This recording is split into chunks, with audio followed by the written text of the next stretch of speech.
So I'm gonna give you my four takeaways of the game, and then you can give me yours. You agree, disagree? You got somebody else in the end there, and I I have 4.5. Hopefully that's four and a okay. half, 4.5. So my first takeaway, and I kind of linked it on social media already today. But Max Kruger, I thought was I like to do my ratings of red for bad, white for neutral, green for good, and then gold if you're exceptional, whatever.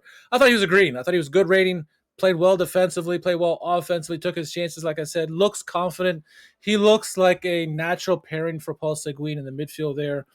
Paul Seguin's been more of a libero type, midfielder, and he's blossomed when he's had the opportunity when he can go forward and make those passes.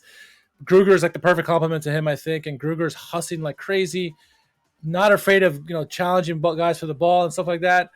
So really great game for him. My other green goes to Kaminsky Schallenberg. Pleasantly surprised by that combination. I was scared to death, like I said, when Kaminsky was in the lineup, but Schallenberg and Kaminsky get a green rating for me. I thought they communicated well together. They used their passing ability to our advantage, not only trying to play out the back, but making over top passes, as you said. Didn't really look threatened at all in the game. They again with that communication with the two wing backs, they kept it clean in front of them. A couple times they slipped, but that's it. Two slip ups and that was it in the game. And really the shots went wide, so nothing for Heckern to worry about. Speaking of Heckern, he's my third guy I'm going to talk about. Green rating. I think Heckern owned the box. We mentioned before. He made that position his. Not that it wasn't already his. Confidence in him, the way he owned the box in the air, especially made when he's called upon. It wasn't this game. Mostly the Ulm match. He was there, and so he's. I feel very comfortable him going forward, barring any injuries or anything like that. And lastly, Toby Moore is my man of the match. Though I kind of after I said this, there's another guy I might have picked, and you may pick him. But Toby Moore, 2 assists in the game. One of the best performers in this Fight the Liga this week. Is a guy that we always dog that is never. It just doesn't seem to have it all the time, but he's been hustling this year. Getting involved. He had a couple of chances early on, had chances late in the game, setting up players with his left foot. He's been hustling, man. So he gets my gold star, I guess, of the week. Thoughts on my four takeaways, and do you have anything different?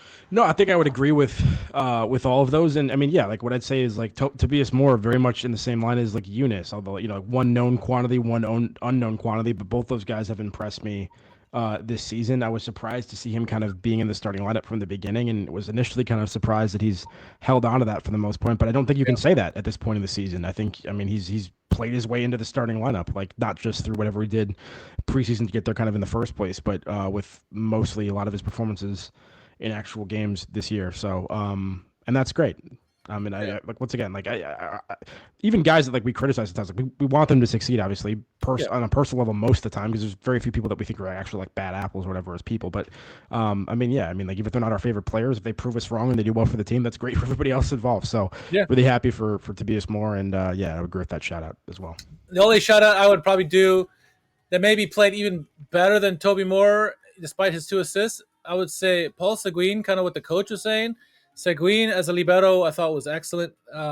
This is the kind of Paul Seguin we saw early in the season where he's just getting involved in the attack, does what we got to do in the midfield, makes the passes that he needs to, is good on the set pieces. Seguin was a strong performer in this game, which helped Gruger to perform as well as he did as well. So I think Seguin deserves a shout out too, because excellent performance by him. Hopefully he can do this going forward. And I hope he said quite openly how like the only reason he stayed at Schalke is because Gerards was here.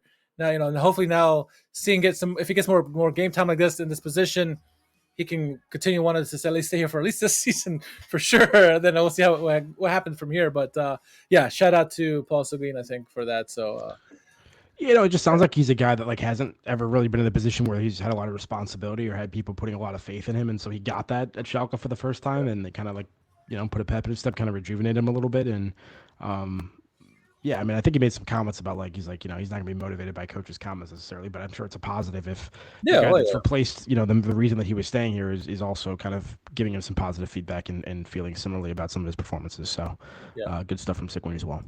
My final thoughts on the game before we just go on to the quick news bits.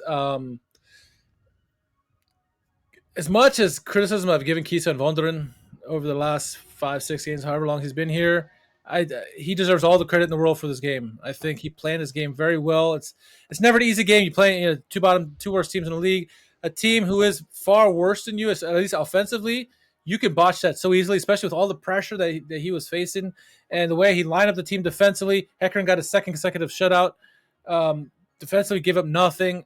The offense came to life finally. Yes, it's Regensburg, but we were missing that, and so I think Van Vonderen deserves a lot of credit for for making this game happen and getting the success that we did. Yeah, he's going to always do it to the players, and yes, the players have a lot to do with it.